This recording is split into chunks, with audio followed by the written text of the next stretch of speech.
स्वागत है। और आप सभी को मधुवन में आते ही सबसे पहले आपको क्या मिल रहे हैं? सौगात। अर्थात यहाँ जो भी बाबा का बनता है उसको क्या मिलेगा? सत्युग की सौगात तो मिल ही जाएगी। हाँ, यहाँ जो भी आएंगे सब कहाँ जाएंगे? सत्युग में जरूर जाएंगे। लेकिन सत्युग में ऊंच पद प्राप्त करने के लिए हमें क्या पुरुषार्थ करना है, वो बात अलग है। सत्युग में तो जाएंगे, लेकिन पद कैसा पाएंगे? ऊंचा पद अगर लेना है, चाहे कोई लास्ट में आए हैं, चाहे कोई बहुत सालों से ज्ञान में चल रहा है, मेहनत करनी है। वैसे तो बाबा दो मेहनत कहते हैं। एक है बाबा को याद करने की मेहनत, और दूसरी है आत्माभिमान। दो ये मेहनत करेंगे तो सत्युग में क्या मिलेगा आपको? पद ऊंच मिलेगा। तो उसमें से आज हम आधा घंटे के लिए यही चर्चा करेंगे कि हम आत्मा अभिमान, क्योंकि जैसे आप यहां इस ज्ञान में आते ही पहला लेसन कौन सा होता है? आत्मा का लेसन। तो इसीलिए आज सभी आप मधुवन में आए हैं, तो मधुवन में भी आप सभी को यह पहला लेसन क्या करना है? पक्का करना है। और वैसा ही यही एक लेसन ऐसा लेसन है, इस ज्ञान मार्ग का बहुत महत्व का लेसन है। अब देखो, पिछले बार भी बाबा आए 24 तारीख को, तो बाबा ने उसमें भी बच्चे देह बांध के मिट्टी में पांव नहीं रखो, भ्रुकुटी सिंहासन के तख्त पर बैठो। तो कौन सा लेसन पक्का कराया? आत्मा का। सचमुच इस मार्ग में अगर हमें सहज योगी, कर्म योगी, लास्ट फास्ट जाना है, तो यह आत्मा का लेसन हमें क्या करना है? पक्का करना है। हमारे जीवन की सभी समस्या का कारण है देहभान। आज कई बोलते हैं पता नहीं ये संस्कार मेरा बदलता नहीं, ये विकार मेरे से छूटता ही नहीं। क्यों नहीं छूटता? अगर देह भान है, विकार नहीं छूटेगा, वो संस्कार नहीं बदलेगा। तो अगर संस्कारों को बदलना है, विकारों से बच करके रहना है, तो कौन सी मेहनत करनी है? ये आत्म। कई कहते हैं पता नहीं हम आपस में बहुत संस्कार के वश हो जाते हैं, दूसरे की बहुत बुराई नजर आती है। बुराई किसको नजर आते हैं? ये भान में है, उसको दूसरे की बुराई नजर आते, वो किसी के साथ उसको बनेंगे नहीं। इसीलिए अगर सचमुच ये आत्मा का लेसन पक्का करें तो आपके जीवन की सभी समस्या खत्म हो जाएगी। कई बोलते पता नहीं योग अच्छा लगता ही नहीं मेरा, योग में हम ज्यादा समय टिक नहीं सकते। कौन टिक नहीं सकेगा? जो आत्माभिमानी नहीं है, योग में ज्यादा समय टिक नहीं पाएगा। बाबा के पास वही लंबा समय तक बैठ सकता है जो आत्माभिमानी स्थिति में रहता है। देह भान वालों को उनमें ऊपर जाता है, उसको घर दरवाजा ही नहीं खुलता, ना अव्यक्त वतन का खुलता है, ना परम धाम का। इसीलिए बाबा कहते बच्चे तुम मेरे पास आओ, लेकिन पहले क्या समझो? आत्मा समझो, फिर मेरे पास आ जाओ। लंबा समय तक बैठ सकते। इसलिए आत्मा अभिमानी बनने के हमें बार बार क्या करने? मेहनत करने। जब हम खुद को भूल जाते तो खुदा क्या होता है? भूल जाता है। अब बाबा 15 तारीख को आने वाले हैं, अभी भी हमारे पास 5-6 दिन बाकी है। तो इसी 6 दिन में अगर बाबा के साथ बहुत अच्छा मिलन करना है, कुछ भरपूर होकर के जाना है, शक्तिशाली बनकर के जाना है, तो ये मेहनत करनी आवश्यक है। बाबा के साथ मिलन की मेहनत अनुभव वही कर सकता है जो आत्मा अभिमानी होकर के बैठता है, उसको बहुत अच्छा अनुभव होगा। इसीलिए अभी ये 4-5 दिन में हमें ये आत्मा अभिमानी स्थिति की धुन लगानी है। तो ये दे के जाएगा, बहुत भरपूर करेगा, और इसी मिलन से आप उस कर्म क्षेत्र में भी बहुत अच्छा कर्मयोगी सहज योगी बन करके रहेंगे। इसीलिए ये आत्मा का पाठ जरूरी है। जैसे कोई भी बिल्डिंग बनाते तो क्या करते हैं, क्या नए फाउंडेशन मजबूत होता है। अगर कोई बिल्डिंग का फाउंडेशन रेत के ऊपर है तो बिल्डिंग क्या हो जाएगी, गिर जाएगी। इसी तरह हमारा भी ये फाउंडेशन है आत्माभिमानी स्थिति। और जिन्होंने इस ज्ञान मार्ग में आत्माभिमानी की स्थिति का फाउंडेशन कच्चा रखा है, वो पक्का नहीं है, तो उसकी जीवन रूपी बिल्डिंग विघ्नों में समस्या में फेल हो जाते हैं। अगर कोई विघ्नों में आप फेल हो जाते हैं, कोई समस्या में आप फेल हो जाते हैं, इसका मतलब आपका आत्मा का लेसन कच्चा है। इसीलिए हमें क्या करना है, इस ब्रह्मा बाबा ने कौन सी मेहनत की, ब्रह्मा बाबा ने, सुनते हैं ना, बाबा की डायरी है, बाबा ने लिखी थी, मैं आत्मा हूं, जयशोदात्मा, ये आत्मा आत्मा आत्मा। आज सचमुच हम अपना हाथ रख करके पूछे, ये आत्मा की लेसन हम कितना पक्का कर रहे हैं, मेहनत कर रहे हैं इसके लिए। बाकी सेवा में मेहनत करते हैं और बातों में मेहनत, आत्माभिमानी बनेगा उसकी सभी मेहनत छूट जाएगी। कम समय में आप बहुत सेवा कर सकते हैं, क्योंकि आत्माभिमानी बनने से वाणी में बल आता है, दृष्टि में बल आता है, संकल्प में सिद्धियां प्राप्त होती है। इसलिए जिसने आत्मा की मेहनत की है उसके लिए बाकी सभी मेहनत छूट जाएंगी। आज याद की में मेहनत क्यों लगती है, क्योंकि आत्मा की मेहनत, आत्माभिमानी बनने की मेहनत नहीं करते, इसीलिए फिर याद की मेहनत लगती है। इसलिए आत्मा का पाठ एक पक्का करना। जब हम आत्माभिमानी बनते हैं वही राजा बन सकता है। स्वराज्य अधिकारी सो भविष्य का राजा है। बाबा ने कहा ना, भ्रुकुटी के तकत, तुम्हें 3 तकत मिल, दूसरा है बाप के दिल तकत, और तीसरा है भविष्य का राज्य का तकत। जो भ्रुकुटी के तकत पर बैठता है, आत्माभिमानी स्थिति में रहता है, उसको ही बाबा के दिल का तकत मिलता है। जो भ्रुकुटी के तकत पर नहीं रहता, आत्माभिमानी नहीं रहता, उसको बाबा के दिल पर तकत पर बैठने का चांस नहीं है। और जो संगम युग में बाप के दिल तकत पर नहीं बैठेगा, वो भविष्य के तकत पर भी नहीं बैठेगा। भले वो सतयुग में आएगा लेकिन तकत में नहीं बैठेगा, दास दासी या कोई और। तो भविष्य के राज्य के तकत का आधार क्या रहा, भ्रुकुटी का तकत। और जब भ्रुकुटी का तकत मिलेगा तो बाबा का तकत तो मिल ही जाएगा। तो इसीलिए हमें आत्माभिमानी स्थिति की मेहनत करनी है। और इस मेहनत से ही जीवन में सहनशीलता, नम्रता, मधुरता, धैर्यता, ये सब गुण आएंगे। अगर सत्युग के संस्कार मुझे अपने जीवन में लाना है, वो संस्कृति मुझे अपने जीवन में लानी है, तो क्या चाहिए? क्योंकि जो आत्मा भी वो बेहद के वैराग्य रहेगा, वो कोई भी वस्तु के तरफ आकर्षित नहीं होगा, उसका ना वस्तु में आकर्षण होगा, ना कोई व्यक्ति में आकर्षण होगा। और ऐसी आत्मा ही सत्युग में जा सकते हैं। अगर आकर्षण होगा तो सत्युग की लेकर के रात भर नींद में नहीं आएगी। सत्युग में वहां बहुत अच्छे अच्छे शरीर होंगे, एक दूसरे की तरफ, शरीर के तरफ भी आकर्षण जाएगा। इसीलिए अगर सत्युग में जाना है तो यह आत्मा का पाठ हमारा पक्का चाहिए। आत्मा अभिमानी स्थिति में रहना कभी भी अधीन नहीं होता, और जो अधीन नहीं होता वही अधिकारी बनता है। जो अधीन है वो कभी अधिकारी नहीं बन सकता। इसलिए हमें इस मेहनत में थोड़ा टाइम देना है।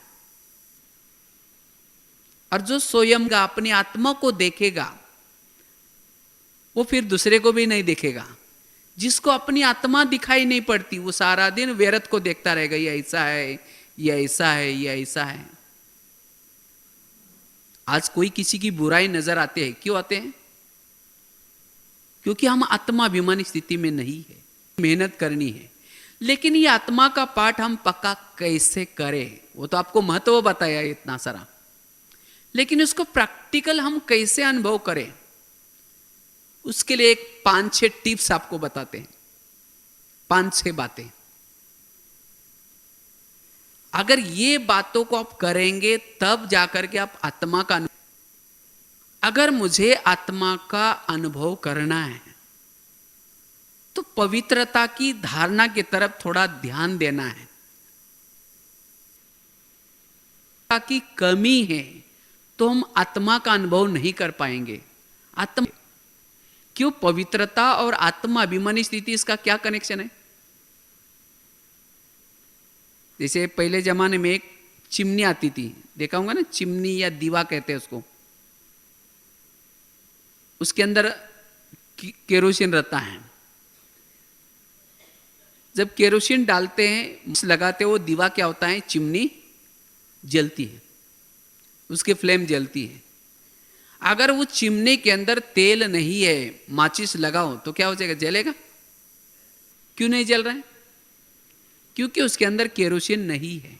इसी तरह ये शरीर भी हमारी एक चिमनी है। जब हम योग में बैठते हैं, अगर चारों तरफ बैकग्राउंड बना दो, एक चिमनी का आकार आ जाएगा। भी चिमनी में जितना ये पवित्रता रूपी केरोसिन है तो आत्मा अभिमानी स्थिति का दीपक जलता रहेगा। इसीलिए बाबा ने यहां आने वालों को, चाहे कोई पुराना है चाहे कोई नया है, सबके लिए करना दिए हैं। बच्चे तुम पवित्रता की पालना करो, बच्चे तुम पवित्र रहो। तो जिसके पास ये पवित्रता की शक्ति है उतना वो सोल कॉन्शियस का अनुभव सहज कर पाता है। अगर मुझे आत्मा का अनुभव नहीं होता, मेरा आत्मा का दीपक नहीं जलता, इसका मतलब पवित्रता की कमी है।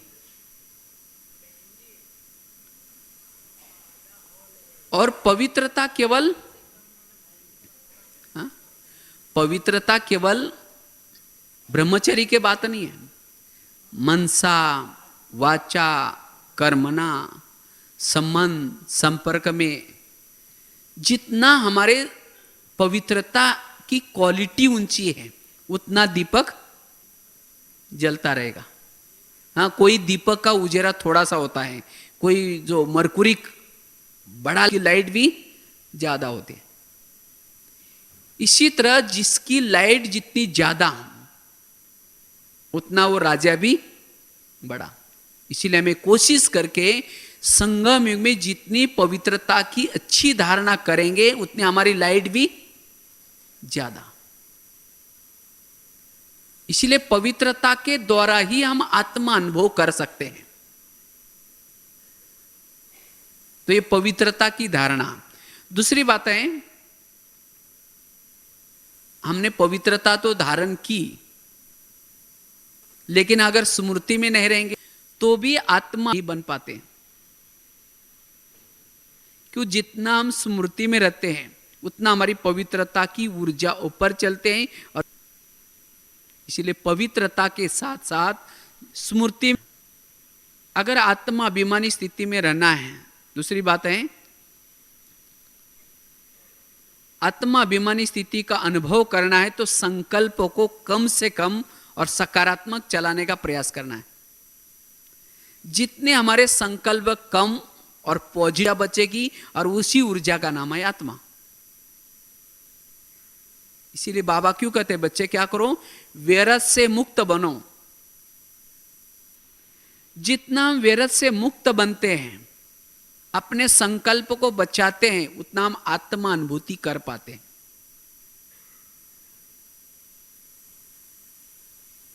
तो इसीलिए हमें संकल्प को अपने बचाना है। उसका तो विस्तार में बाद में आपको बताऊंगा किस तरह से हम व्यर्थ से बच जाए। तीसरी बात है, अगर मुझे आत्मा का अनुभव करना है तो आत्मा के जो ओरिजिनल गुण है, कौन से? शांत, शक्ति स्वरूप गुण है, जितना वो 7 गुणों के स्वरूप में रहेंगे उतना हम आत्मा की शक्तियों को जागृत करके हम आत्माभिमानी स्थिति का अनुभव कर पाएंगे। ये 7 आत्मा के मूल गुण है, इस मूल गुण के हमें स्वरूप में स्थित रहना है।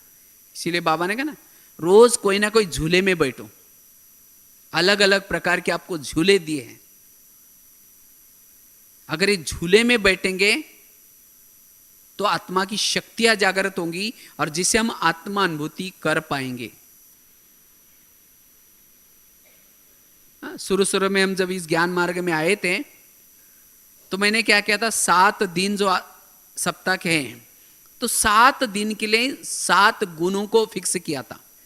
सोमवार के दिन शांत स्वरूप का अभ्यास, बस और कुछ नहीं, शांत स्वरूप में रहना है। मंगलवार के दिन शक्ति स्वरूप के अनुभव का अभ्यास, बुधवार के दिन आनंद स्वरूप का अभ्यास।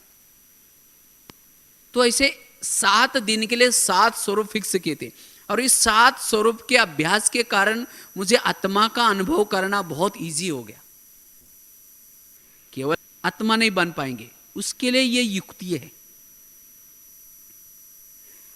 वास्तव में जितने हम शांति को बढ़ाएंगे उतने आत्मानुभूतियों को बढ़ाएंगे, आत्मानुभूति कर पाते। जितना हम अपने आनंद को बढ़ाएंगे उतना हम आत्मानुभूति कर पाते। तो ये 7 गुणों की कमी, यही हमारा देहाभिमान है। देहाभिमान क्यों आता है? शांति की कमी हो जाते हैं, आनंद की कमी हो जाते हैं, शक्ति की कमी हो जाते हैं, और जिसके कारण क्या आता है? देह भान आता है। इसीलिए 7 गुणों के अभ्यास करेंगे तो हम आत्मा अनुभूति कर पाएंगे। चौथी बात है, अगर मुझे आत्मा का अनुभव करना है, आत्माभिमानी स्थिति में रहना है, उसके लिए हमें विधि पूर्वक योग की आवश्यकता है। जब भी हम योग करना है, अगर विधि से आत्माभिमानी बनेंगे, अगर 1 घंटा योग लगाया, बाहर गए, लेकिन आत्मा का अनुभव हुआ ही नहीं, इसका मतलब जो आपने आधा घंटा 1 घंटा जो योग किया वो विधि से नहीं था।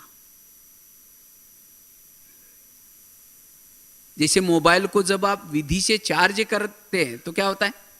उसकी बैटरी चार्ज हो जाती है।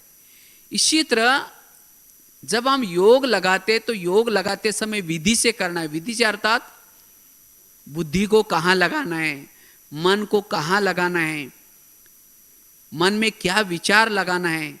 अब योग में तो बैठ गए, मन बुद्धि कहीं नीचे भटक रहे और लाल लाइट चल रहा है, गीत बज रहा है और योग लगा रहे, तो क्या योग में शक्ति मिलेगी? आत्मा की बैटरी चार्ज हो जाएंगी? जैसे मोबाइल को ला करके प्लग के पास रख दिया, रख तो दिया लेकिन उसकी तारे प्लग में नहीं डाली, तो क्या मोबाइल चार्जिंग होगा? केवल मोबाइल को प्लग के पास लाने से मोबाइल चार्ज नहीं होता। इसी तरह हमने रख दिया लेकिन मन बुद्धि की तार परमधाम में नहीं लगाई, तो कैसा चार्ज? इसीलिए केवल आकर के संगठन में बैठना, लाल लाइट में बैठना, आंखों से बाबा के फोटो को देखना, यही योग नहीं है। लेकिन मन बुद्धि को चेक करो कि मन बुद्धि कहाँ है, स्विच चालू करो। बाबा ने जो सोमान दिए, बाबा ने जो हमें ईश्वरी योग लगाएगा, वही क्या बनेगा? आत्माभिमानी स्थिति में रहेगा। इसीलिए मैं जब भी बिल्कुल लगन में मगन होकर के योग लगा दूं, हमें कोई भी बातें याद ना है। नहीं तो योग में बैठेंगे बाबा कमरे में, मैं आत्मा हूँ, शांत स्वरूप, फिर सोचेगा वो माता जी जो नई आई उठ के गई तो ना, पीछे मुड़कर देख रहे, फिर कहेंगे मैं आत्मा हूँ, शांत स्वरूप, सोचेगा अच्छा है, हाँ तो कैसेट भी लेना है, वो फिर आज ऊपर घूमने के लिए भी जाना है, फिर कहेंगे मैं आत्मा हूँ, शांत स्वरूप, फिर पूरा हो गया, चल पड़े। हाँ, उसको थोड़ी योग कहेंगे।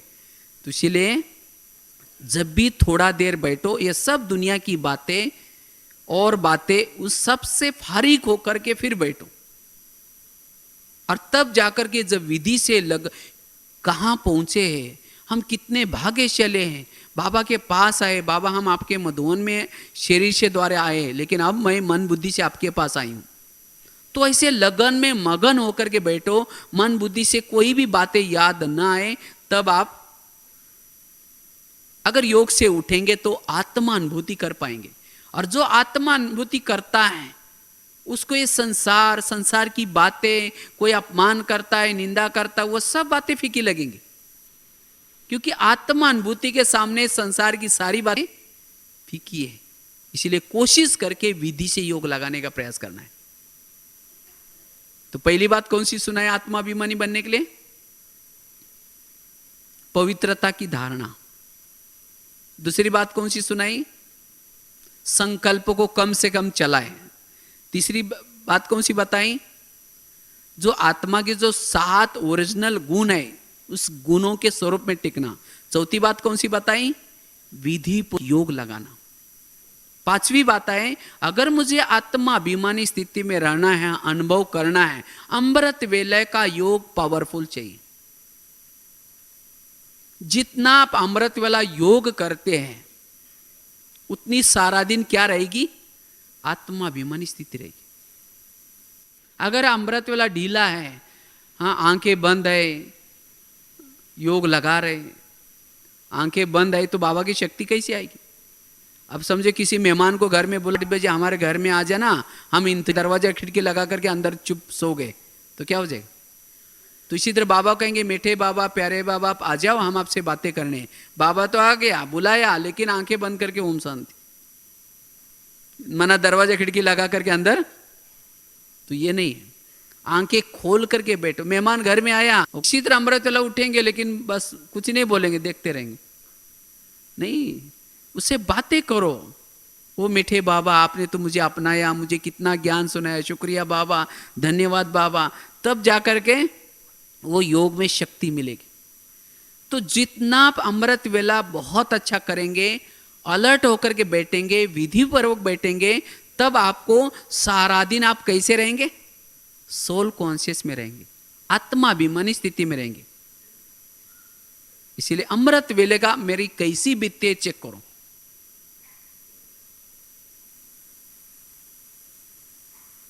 छठी बात है, अगर मुझे आत्मा अनुभूति करनी है, आत्माभिमानी निरअहंकारी अर्थात कोई भी प्रकार का अभिमान न हो, ना कोई कला का अभिमान, ना कोई गुणों का अभिमान, ना कोई विशेषता का अभिमान। जितना जो निरअहंकारी रहता है उतना क्या रहेगा?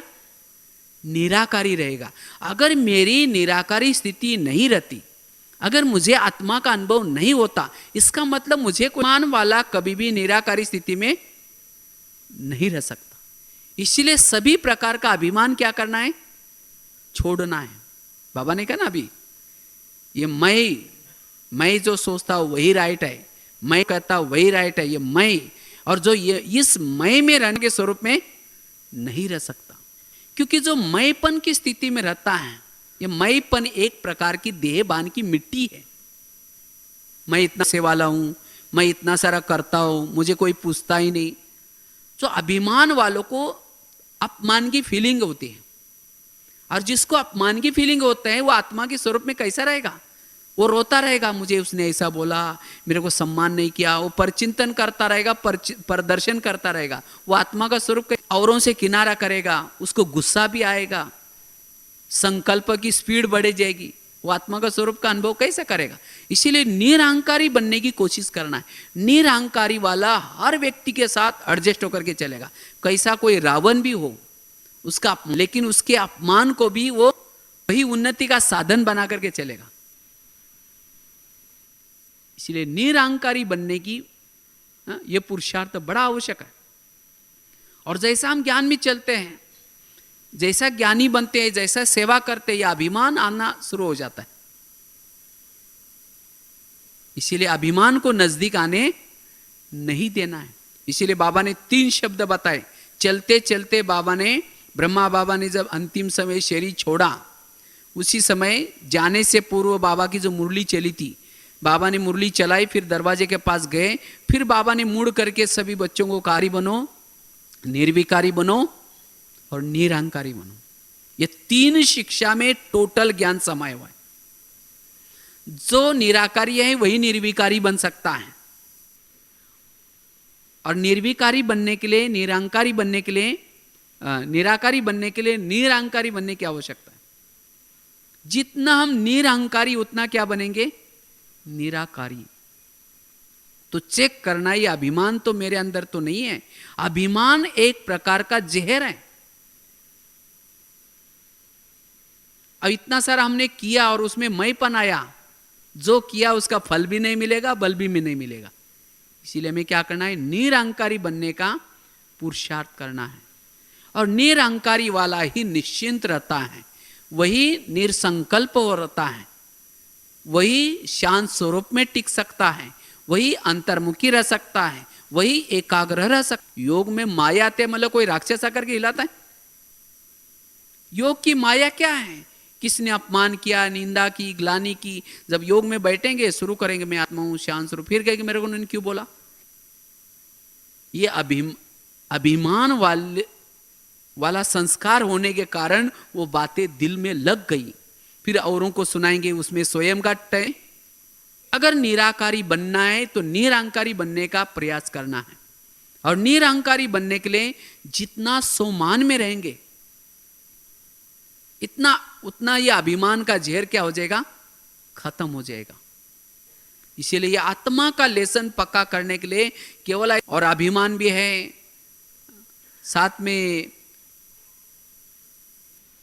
वैरत संकल्प भी चल रहे, अमृत वाला ठीक नहीं है, तो हम कैसे निराकारी बन सकेंगे? ना पवित्रता की धारणा ठीक है।